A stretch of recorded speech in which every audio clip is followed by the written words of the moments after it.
जैसे कि नाम से पता चल रहा है, कन्वर्टेबल वाले कौन से होंगे, जिनको कन्वर्ट कर सकते हैं। मतलब ये होंगे पहले प्रेफरेंस में, लोगों ने खरीदे होंगे प्रेफरेंस बोल के, बट उनके पास एक ऑप्शन होगा कि वो कुछ टाइम के बाद, उनके पास ना एक ऑप्शन होगा कि कुछ टाइम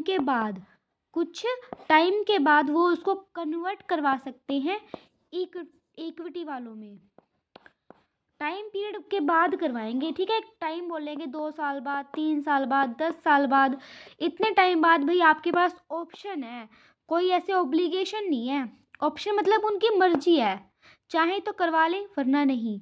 ऑब्लिगेशन का क्या हो जाएगा कि भाई करवाना ही पड़ेगा, तो ऑब्लिगेशन नहीं होती है, कुछ भी ऑब्लिगेशन नहीं होती है, ऑप्शन होता है प्रेफरेंस वालों का कि भी वो इक्विटी में बदल सकते हैं अपने आप को, कि भी प्रेफरेंस का भी फ़ायदा उठा लिया, फिर इक्विटी वालों का भी बन सकते हैं कन्वर्टेबल वाले।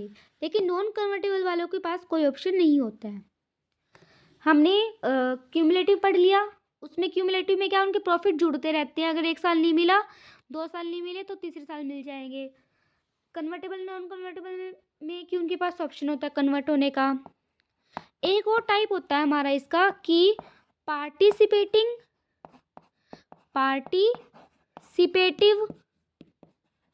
इसे ए टाइप बोल सकते हैं। दूसरा बोल सकते हैं नॉन पार्टिसिपेटिव, इसे बी बोल सकते हैं। देखो नाम से पता चल रहा है, अगर एक क्लियर होगा दूसरा अपने आप पता चल जाएगा। पार्टिसिपेटिव का मतलब ये पार्टिसिपेट कर सकते हैं किसमें, देखो मैंने कहा सबसे पहले हम क्रेडिटर्स को पेमेंट करते हैं, उनको इंटरेस्ट वगैरह दे देते हैं, फिर हम देंगे इनको प्रेफरेंस वालों को डिविडेंड देंगे, प्रेफरेंस वालों को इनको भी दे दिया, फिर इक्विटी वालों को जो बच गया उसको भी दे दिया हमने, ठीक है। उसके बाद भी कुछ प्रॉफिट्स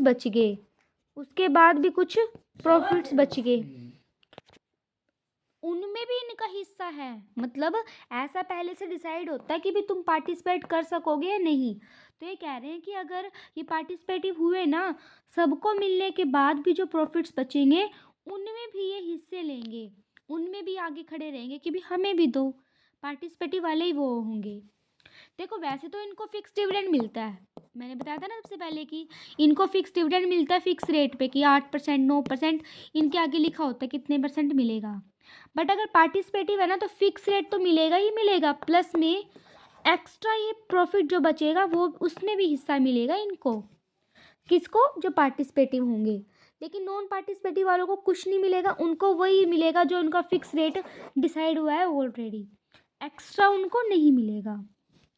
तो ये तीन तरह के पढ़ सकते थे हम प्रेफरेंस शेयर्स।